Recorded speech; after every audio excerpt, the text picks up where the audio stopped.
Un énorme plaisir de vous retrouver à nouveau sur SAC TV dans votre émission J-Sport pour la version 2021. Chers téléspectateurs, nous vous souhaitons tous excellente année. Et bien, pour ce numéro, nous allons d'abord parler du dernier tour préliminaire de la Ligue des Champions africaine. Et puis, on va parler CHAN avec le Sili local. Puisqu'on parle de nouvelle année, alors de nouvelles surprises sur le plateau de J-Sport. On a invité Mamadi Diallo. Bonsoir. Bonsoir Mamadi Diallo. Bienvenue. Bailo. Bonsoir Dian. Bonsoir à nos téléspectateurs et surtout bonne et heureuse année 2021 à tout le monde. Ouais, je vois déjà la forme de 2021 sur vous. Hein. Qu'est-ce qui a changé depuis le 30 ans? Bon, rien. On essaie juste de se réinventer et puis continuer à poursuivre les objectifs. Ouais. Merci. Alors, c'est parti pour ce numéro de J-Sport. Comme on l'avait dit au programme, les deux matchs du Royal Athletic Club face au Racing Club d'Abidjan. Le match aller s'est passé à Abidjan et le match retour à Conakry. Bailo. Un but partout, au match aller entre le Royal Athletic Club et le Racing Club d'Abidjan. Le Royal, pour une nouvelle fois, face à une équipe novice, comme l'année dernière, est tenu en échec, en partout. C'était peut-être compréhensible au vu de l'avant-match, ou est-ce que tout simplement le Royal a raté? C'est très compliqué de parler de Orea ces temps-ci parce que c'est une équipe qui a eu une très mauvaise entame de saison d'abord en championnat et ça s'est répercuté en Ligue des Champions.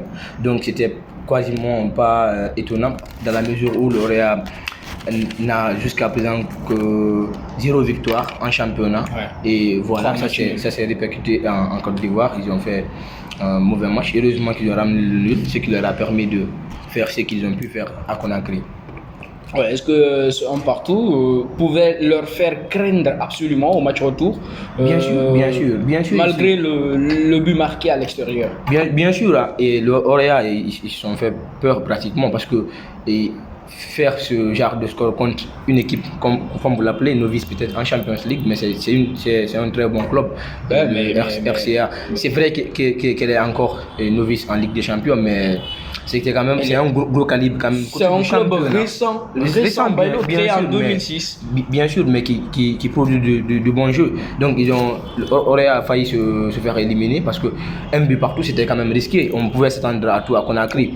Heureusement, le score a été positif au match retour. Clairement. On va maintenant s'adresser à notre invité Mamadi Diallo, un partout pour le Royal qui forcément n'avait pas brillé vu la physionomie du match. Un partout, après l'ouverture du score, ils se sont fait reprendre par le but de Bayo Kader qui a égalisé pour le Racing Club d'Abidjan, un partout. Est-ce que pour vous, le Royal méritait ce match nul ou il devrait tout de même gagner? En fait, le Royal méritait de gagner ce match vu la situation et puis la visionomie de cette rencontre. Le Royal avait toutes les potentialités de remporter cette victoire à Abidjan. Vraiment, même après un échec au niveau du début de championnat. Oui, 3 matchs nuls seulement. Oui.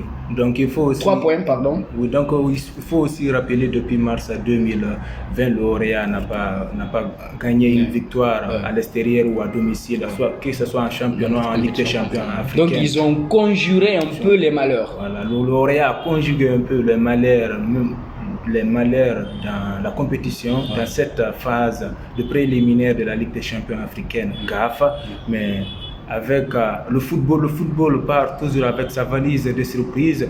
Donc hier nous avons vu le résultat que... Puisqu'on ne parle pas du match retour, Bailo, on connaît absolument les facteurs qui ont marqué notamment ce match aller avec un déplacement un peu difficile. Le Royal qui avait quand même des joueurs alités dans l'infirmerie, mais qui a su faire ce match nul et c'était bien. C'était pas facile les conditions dans lesquelles l'équipe a voyagé, avec des absences, comme vous le dites, des joueurs à l'infirmerie, et surtout ils ont ce problème d'entraîneur qui n'a pas encore cette licence. Voilà, donc l'entraîneur était obligé d'être au niveau de la tribune pour coacher l'équipe, et ça a été vraiment très très périlleux ce déplacement.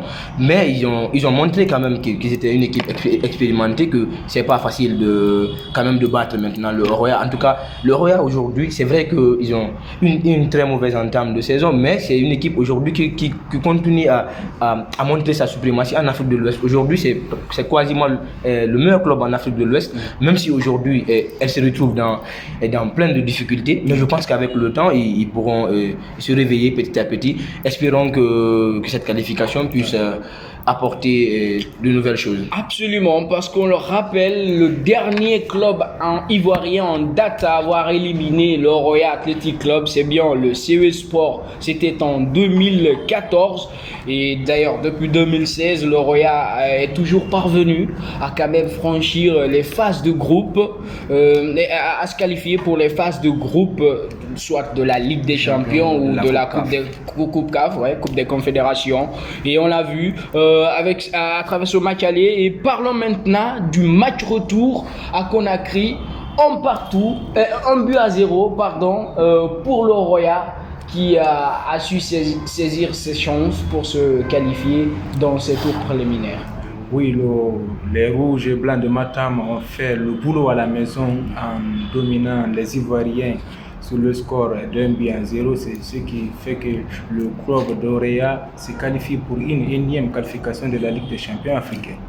Absolument, et d'ailleurs c'était une qualification arrachée un peu dans une circonstance plus ou moins difficile, parce qu'on a vu l'interview du coach Lamine Ndiaye qui lui a donné les circonstances dans lesquelles son équipe s'est préparée. Il y avait beaucoup de joueurs qui ne devraient pas jouer le match, mais il a forcé un peu. On a vu d'ailleurs ce que ça a donné après, à la fin du match. Comme je le disais tout de suite, cette équipe elle connaît de sérieuses difficultés, et comme le signalait l'entraîneur, nous avons vu ce match de tour.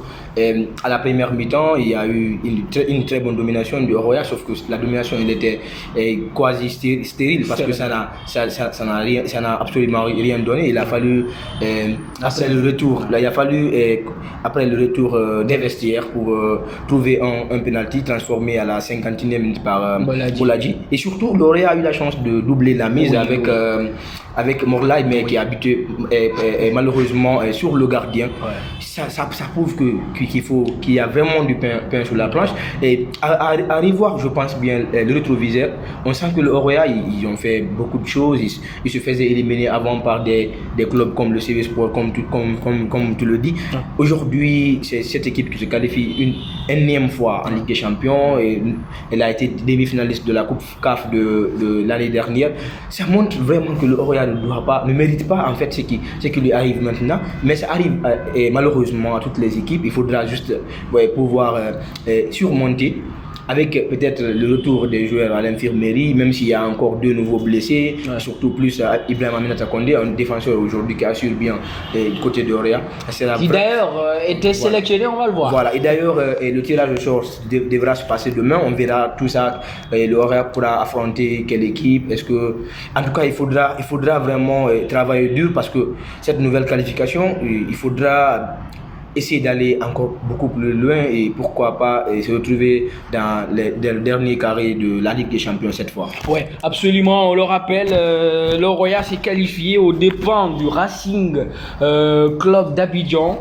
1-0, match retour, on le rappelait, but marqué par Boladji.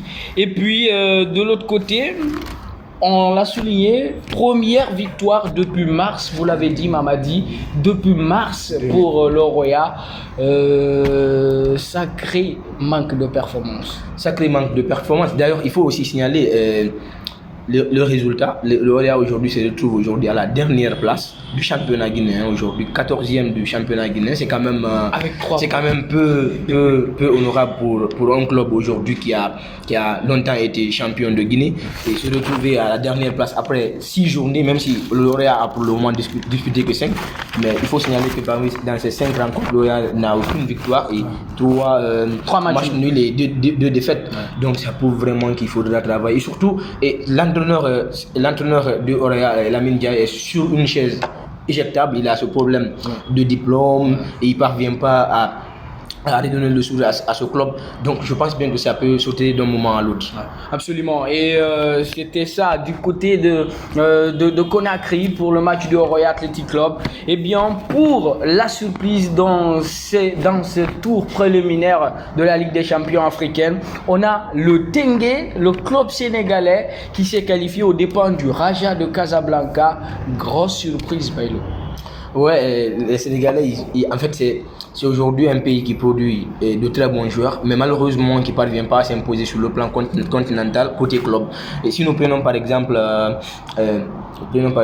ce centre de formation Génération Foot aujourd'hui, ils réussissent à produire des joueurs qui viennent en fait étoffer l'équipe nationale, mais c'est un club qui ne parvient pas à jouer les premiers rôles en Ligue des Champions ou en Coupe CAF. Aujourd'hui, voir cette équipe sénégalaise se qualifier, c'est quand même une très bonne chose. Espérons qu'ils vont aller très loin. Ouais, absolument. Mais malgré tout, quand même, il faut retenir que ça faisait très longtemps qu'on ne voyait pas une équipe sénégalaise au rendez-vous des phases de groupe, notamment de la Ligue des Champions. Et l'autre surprise aussi, chers téléspectateurs, c'est bien le Zamalek qui s'est qualifié suite au forfait signé par faute de moyens financiers. Toujours encore une fois, faute de moyens en Afrique. Le Gazelle FC du Tchad n'a pas pu se déplacer du côté de l'Égypte et finalement Zamalek se qualifie gratuitement. En fait, ce n'est pas la première fois que ça se fait en Afrique. Nous avons assisté lors des qualifications de la Coupe d'Afrique des Nations, d'autres nations qui préfèrent abandonner leurs équipes nationales au profit de l'argent. Donc, c'est une chose que l'Afrique doit éviter d'annuler les matchs et puis d'éviter d'annuler les matchs par manque de moyens. Mais ça, c'est compréhensible. Bailo, le club n'a pas les moyens de se déplacer pour aller au Caire. Et on le comprend évidemment. Ça s'est passé même en Guinée avec d'autres clubs qui se sont fait remplacer. Bailo, c'est un cas récurrent. C'est un cas récurrent et puis c'est facultatif. La CAF elle n'oblige pas un club à jouer la Ligue des Champions. Mais quand tu te qualifies mathématiquement à travers le championnat, tu es sur la liste des qualifiés, mais si tu ne peux pas, tu es libre de signer forfait. Et c'est ce que ce club a fait. Et d'ailleurs, de toutes les façons, ce club a vu certainement qu'il avait moins de chances de gagner contre Zamalek, parce que Zamalek aujourd'hui c'est un gros calibre. Non, disons les choses telles qu'elles doivent être. Et elle a vu non seulement que si elle mettait tous ses moyens pour aller au Caire, c'était certainement de la peine perdue. Donc vaut mieux signer forfait, conserver le peu d'argent qu'on a et puis c'est tout. Allez, c'est ça aussi le football africain. Et on va vous rappeler les 15 qualifiés parce qu'il y aura 16, on va vous dire pourquoi la 16e équipe n'est toujours pas connue. On a le Kaiser Chiefs de l'Afrique du Sud, Mamelodi Sundowns Sud-Afrique aussi, sacrée performance pour les Sud-Africains. On a le Belouizdad de l'Algérie, MC Algérie, Al Ahly, l'équipe phare africaine de l'Égypte. On a le Zamalek, évidemment, égyptien, le TP Mazembe, l'AS Vita Club, le Petro Atlético de l'Angola, le Roya de Guinée, le Wydad de Casablanca du Maroc, le Tengue du Sénégal, le Mérique du Soudan, Simba, Tanzanie, Espérance de Tunisie. Alors, le dernier qualifié, on le saura après le verdict qui sera donné par la Confédération africaine du football, notamment pour ce match Al Hilal, Asante, Katoto, les Ghanéens et les Soudanais. On va voir parce qu'il y a eu des résultats de tests PCR qui ont été contestés par le club ghanéen. On va voir ce que ça va donner après. Mais en tout cas, c'est la seule place qui reste pour terminer évidemment ce tour préliminaire. Alors c'est tout pour cette première partie de votre émission J-Sport. On marque une courte pause et derrière on revient pour continuer dans la deuxième partie. En direct de SAT TV, on maintient les finances, le silence est d'or, donc je mets bail en finesse, sombrer le réseau, je prends du level et de la vitesse, c'est ce qui mange, on te demande pas mes raisons. À l'époque on faisait la risée, aujourd'hui les absents ont tort, c'est pas des on m'a dit qu'ils nous feront taire, car sombre individu postiché dans la tire. Momox Gang pour SAT TV, la jeunesse qui s'implique et s'applique. De retour sur le plateau de J-Sport pour continuer avec la même humeur. Mamadou Bailo Diallo, Mamadi Diallo pour vous tout au long de ces minutes. Alors rapidement Bailo, on va parler CHAN dans cette deuxième partie de l'émission. On sait la Guinée qui est qualifiée et elle se retrouve dans la poule D avec la Zambie, la Tanzanie et la Namibie. 4 pays dont le football est en train d'émerger, ça va être chaud. Ben oui, ça va être chaud et surtout l'AP a décidé surtout d'amener 30 joueurs et surtout il faudra faire très attention dans cette poule parce qu'on se retrouve avec des clubs quasiment anglophones qui jouent un football assez puissant, assez physique. Ouais. Donc il faudra vraiment batailler très très dur pour se qualifier. La Zambie, ils ont un championnat, un très bon championnat. D'ailleurs, une fois, ils ont été 3e dans ce champ. Même si aujourd'hui, le championnat guinéen aussi a pris de l'élan avec le Roya et tout ça. Mais il faudra considérer ces équipes zambiennes, tanzaniennes, qui sont souvent dans les compétitions africaines et qui font de très beau travail. C'est un football un peu sud-africain. Nous avons vu ces équipes en équipe nationale, c'est quasiment les locaux qui évoluent dans championnat et voler de côté de l'Afrique du Sud. C'est quasiment ces joueurs-là qui composent aujourd'hui ces équipes. Et ces équipes, nous les voyons souvent quand ils se retrouvent avec les équipes A des autres nations. Ouais. Donc c'est quasiment les équipes A de ces nations-là qui viendront affronter notre équipe locale. Donc il faudra faire très attention, ne pas minimiser les équipes. Surtout. Absolument.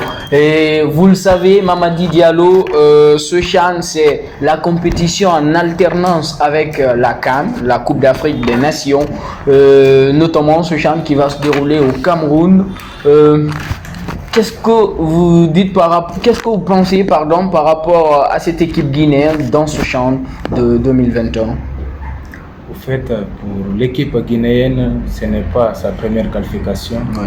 La Guinée est à sa 3e qualification, donc il faut rappeler que cette équipe a fait l'exploit en 2016, donc a fait un parcours honorable. Seulement excepté en 2018 que la Guinée a fait un parcours un peu décevant, comme dans les phases de poule.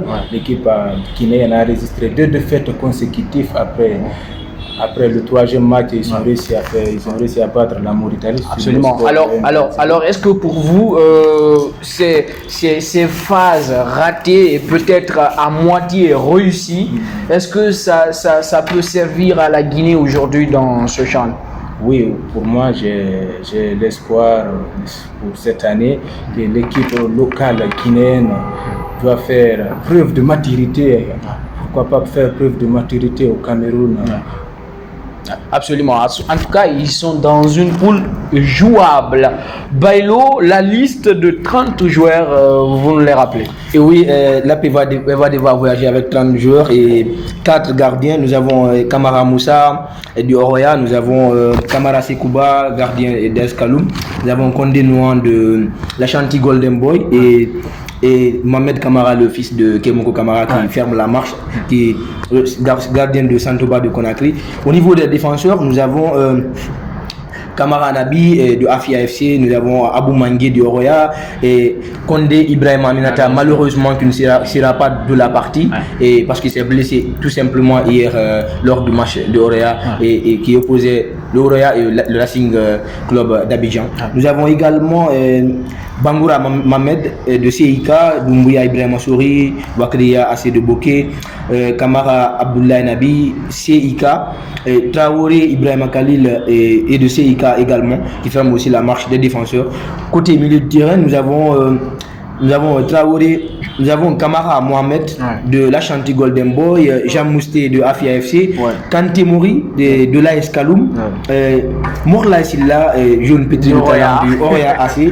Nous avons Kondé Moussa CIK, nous avons Ismaël Kamara Wakriya AC de Bokeh, nous avons Koumbassa Mohamed de Santoba de Conakry, nous avons Keita Kerfara, éléphant de Coléal, nous avons Souma Mohamed Lamine AS Kaloum, Bangoura Salia, éléphant de Coléa, jeune très talentueux également. Nous avons Tamara Morlaï de Louba FC de Télémélé, nous avons So Alpha Oumar de l'Ashanti Golden Boy et Boniface Haba de Oroya, Barry Yahoubanyanya de Oroya et Bangoura Mamadouba de l'AS Kaloum, Yansani Sekoumar de Wakriya AC de Bokeh, Kamara Ibrahim Souri, Fellow Star de l'Abbé, Kantabadouno Victor de Wakriya AC et Kamara Ousmane du Afia FC. Je vous arrête là pour les commentaires de cette liste. Alors Mamadi, vous avez suivi notamment et vous avez vu cette liste de 30 joueurs sélectionnés par Kamfori Lapé Bangoura. Voilà, ce sont des joueurs qui vont évoluer dans ce championnat au niveau au Cameroun cette année. Est-ce que pour vous c'est une bonne sélection ou encore vous avez quelque chose à dire par rapport? En fait, pour cette sélection, j'ai une chose à dire à Kamfori Lapé, de faire preuve de maturité, de dire aux joueurs de jouer sur un bon football, c'est-à-dire il faut aussi rappeler l'Oroya AC est le club le plus représenté dans cette compétition avec seulement 6 joueurs. C'est pas étonnant. C'est pas étonnant. Et puis nous avons le CI Kamsar aussi qui a 4 joueurs, AS Kaloum aussi a 4 joueurs et puis le Afia FC a 3 joueurs. Donc avec une ligne d'attaque qui sera conduite par Yagouba Nyanya Bari, donc c'est un attaquant qui est, je peux le qualifier un renard de surface, et Victor Kantambadouno, lui aussi peut faire l'affaire. Pour moi, cette année, quand même, j'ai l'espoir pour cette équipe de Sili locale. Globalement, pour vous, c'est une bonne sélection. C'est une bonne sélection. Il faut aussi rappeler à la défense, il y a 2 cadres là-bas. C'est un certain Nabi Bangoura de CI Kamsar et Ibrahim Souri Doumbouya de Wakriya. Donc, à la défense, il y a 2 cadres. Pourquoi pas à l'attaque d'imposer l'homme qui mérite à la place qu'il faut. Oui, absolument. Je ne sais pas si vous avez suivi cette équipe guinéenne des U20, il y avait un défenseur, François Sagno, il n'est pas dans la liste, un peu étonnant pour moi quand même. Oui, c'est étonnant, c'est d'ailleurs pas le seul absent de cette liste, mais à mon avis, globalement, c'est... Abdourahman, hein? Oui, Abdourahman Ba également, mais globalement, c'est une liste quand même appréciable, il faut surtout le dire, c'est les meilleurs du moment, et même si quand il s'agit aussi de choisir parfois les meilleurs du moment, il y a forcément d'autres qui vont louper parce que le nombre de places est limité, tout cela. Donc c'est à l'entraîneur de choisir, il a fait son choix et moi je pense globalement la liste elle est bonne, même si c'est des absences de taille également, et Abdourahman Ba aujourd'hui fait partie même des meilleurs buteurs du championnat. Mais c'est très serré parce qu'on ne pouvait pas aussi également laisser cet attaquant de l'AS Kaloum très virevoltant et Mamadou Bangoura et Yahoubanyanya Bari, c'est 2 grosses pointures. Et Victor Kantambadouno qui avait retrouvé ses formes. Donc ça a été très très dur certainement de faire le choix, mais moi à mon avis globalement je suis satisfait de la sélection. Peut-être une occasion de rappeler ce défenseur parce que Ibrahim Aminata Kondé ne sera pas de la partie. Et surtout, et j'aimerais bien parler un peu des conditions dans lesquelles l'AP s'est préparé. Nous avons vu c'est quasiment l'entraîneur qui a beaucoup plus d'expérience avec ces joueurs-là, c'est le Sili Espoir. Mais cette année, il a eu à pleurnicher, il a voulu d'abord aller à Dubaï pour jouer un tournoi et ça n'a pas eu lieu. Ils ont programmé un stage du côté de Gabon et finalement ça a été rejeté. On a eu 2 matchs amicaux appelés par le Maroc et le Togo, et celui de Togo aussi a été annulé, et finalement maintenant il faudra se tourner sur la double confrontation contre le Maroc avant finalement de s'envoler du côté de Cameroun. Donc le style local fera quasiment 10 jours de stage du côté du Maroc avant de s'envoler du côté du Cameroun, même si le climat ce n'est pas la même chose. Moi quand même j'aurais vraiment voulu voir ce stage du côté de Gabon. Gabon, Bailo il a expliqué un peu, c'est parce que de ce côté-là il n'y a pas une équipe qualifiée, donc ils n'auront pas une chance de jouer avec une équipe qualifiée, et de l'autre côté le Togo on le sait. C'est certainement une bonne raison, mais côté point de vue comment dirais-je, climat, je pense bien que c'était vraiment bon de faire là-bas, mais ce n'est pas aussi mal d'affronter le Maroc, parce que le Maroc c'est l'équipe voilà, comment dirais-je, c'est l'équipe tenante en fait du dernier dernier CHAN. Donc ça sera vraiment bon de nous jauger à leur niveau, voir ce que cette équipe pourra donner, parce que le Maroc aussi je pense bien est du rendez-vous. Donc, oui, absolument, le Maroc donc ça sera un très bon match, voir le niveau de l'équipe, et surtout l'absence des joueurs du Oroya lors des préparations, ça a beaucoup aussi fatigué comment dirais-je, l'AP dans son choix, mais heureusement que tout est fini hier. Il faudra que ces joueurs-là puissent rejoindre rapidement l'équipe et comme ça mettre les derniers réglages avant la phase finale. Et d'ailleurs c'est pourquoi ils ont arrêté le championnat guinéen. Alors le CHAN, ça sera pour le 16 janvier, on le sait. La Guinée est dans la poule de la Namibie, on l'a rappelé, Zambie, oui, exactement, et la Tanzanie. Est-ce que ce sont des équipes qui pourront absolument mettre en difficulté cette équipe guinéenne pour vous, ou alors la Guinée peut passer facilement? La Guinée peut passer facilement. Vous le savez, le football, il ne suffit pas de minimiser une équipe. Donc, le football part toujours avec sa valise des surprises. Nous avons vu en 2019, en 2020 des surprises qui se font dans le domaine du football. Donc, comme c'est dans une poule anglophone, c'est un peu compliqué pour nous Guinéens d'imposer le jeu. On sait le système guinéen, c'est de défendre plus à partir de la relance. Pour les anglophones, eux, ils jouent des ballons longs avec beaucoup de physique. Beaucoup de physique et puis à la tiki-taka. Mais vu la sélection que l'AP a fait, pour moi, j'ai l'espoir non seulement sur la ligne d'attaque et puis à la défense.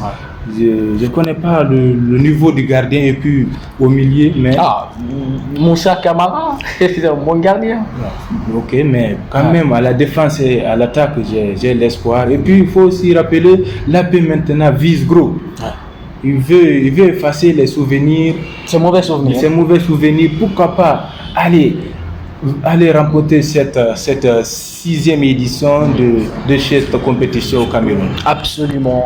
Et surtout la chance que cette équipe guinéenne a, surtout, c'est quand nous regardons du premier CHAN, la première participation où il y avait les 5 coins et autres, c'est vrai que à partir de ce premier CHAN là jusqu'à maintenant là, il y a eu un véritable changement, mais surtout la chance que l'équipe a eu, et à partir du dernier CHAN jusqu'à maintenant là, il n'y a pas eu assez de changements au niveau d'effectifs. Beaucoup de joueurs qui n'ont pas participé continuent encore à jouer le championnat guinéen, et pratiquement ce sont les mêmes joueurs qui doivent y aller. C'est des joueurs effectivement qui ont aussi des matchs dans les jambes. Ils ont joué ensemble lors de l'IFOA au Sénégal, où ils ont remporté le trophée des perdants. Il y avait les Kantabadounou, il y avait les Morla Silla, et quasiment il y avait toute cette bande de la paix lors de ce IFOA là. Nous avons vu ces moins de 20 ans qui viennent aussi du Sénégal, je crois. Du Sénégal, effectivement, où ils sont sortis en demi-finale. Donc là, il y avait aussi certains joueurs qui se retrouvent aujourd'hui dans la liste. C'est des joueurs aujourd'hui qui ont des matchs dans leurs jambes. Donc je pense bien que c'est cette chance que l'AP a aujourd'hui, avoir surtout le plus grand nombre aussi de joueurs issus du meilleur club guinéen, c'est une autre chance également. Ouais, absolument. Bailo, on va faire une petite comparaison entre 2016 et 2020. On ne sait pas encore ce qui va se passer en 2021 plutôt. La Guinée était dans la poule avec la RDC, la Tunisie et le Nigeria, où ils sont sortis quand même, le Niger deuxième, et ils se sont qualifiés en éliminant après au quart de finale la Zambie au tir au but, et puis ils se sont fait éliminer malheureusement par l'équipe de la RDC. Est-ce qu'on peut dire que, vu cette performance-là en 2016, est-ce que si la Guinée maintient cette forme-là ou encore améliore davantage, pourrait espérer une place aussi élevée que celle de 2016? Bien sûr que oui. D'ailleurs, ce CHAN de 2016, ça a été un sacré CHAN. Et l'équipe a vraiment montré de quoi elle était capable. C'est vrai qu'elle se retrouvait dans une poule aussi difficile. Mais en fait, la différence est que dans les équipes nationales A et les équipes locales, le nom du pays ne peut pas forcément tout le temps influencer. Il y a ces équipes qui sont beaucoup plus fortes côté local que l'équipe nationale A. On peut se pencher sur la Ligue des Champions, notamment avec l'AS Vita Club. Effectivement, donc la Guinée se retrouvait dans une poule assez difficile, mais ils ont réussi vraiment à faire un très beau CHAN où ils ont été quatrième. Donc ça, avec cette performance-là, je pense bien qu'ils peuvent aller loin. Si nous comparons ces deux équipes 2016-2021, c'est vrai qu'il n'y a plus les Sankon, des joueurs qui avaient cette arme qui avait des puissances de tir. Aujourd'hui, quand tu évalues cette nouvelle équipe, on retrouve beaucoup plus de joueurs techniques, très techniques, très malins dans le jeu. Et donc, c'est la particularité. Je crois vraiment en cette équipe. Quelle place pour la Guinée? Ouais, absolument. Quelle place pour la Guinée, Mamadi, dans ce champ, pour vous? Pour moi, la place pour la Guinée, vous faites champion. Non pas, c'est très tôt de dire la Guinée championne. Oh non, mais troisième participation quand même. Il faut rappeler que cette compétition a été créée en 2009. 2009 évidemment. Donc, organisée pour la première fois d'ailleurs par la Côte d'Ivoire. Pour la première fois en 2016. Donc il faut aussi rappeler en 2016, la participation de la Guinée était un peu, on s'attendait pas à l'exploit. Ouais. C'était un exploit alors. C'était un exploit.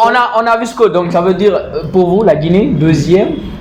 Oui, deuxième ou troisième. Bien, Bailo, et vous? Possible de ramener le trophée, même s'il y a encore le Maroc. On sait que le Maroc, quand même, c'est le haut niveau, mais c'est possible, Ouais. Alors, voilà ce qu'on pouvait dire sur ces deux sujets. En tout cas, on a été ravis de vous servir sur le plateau de J-Sport. Merci de nous suivre sur YouTube avec SAT TV Guinée. Et on se retrouve à la prochaine pour un autre numéro. Salut.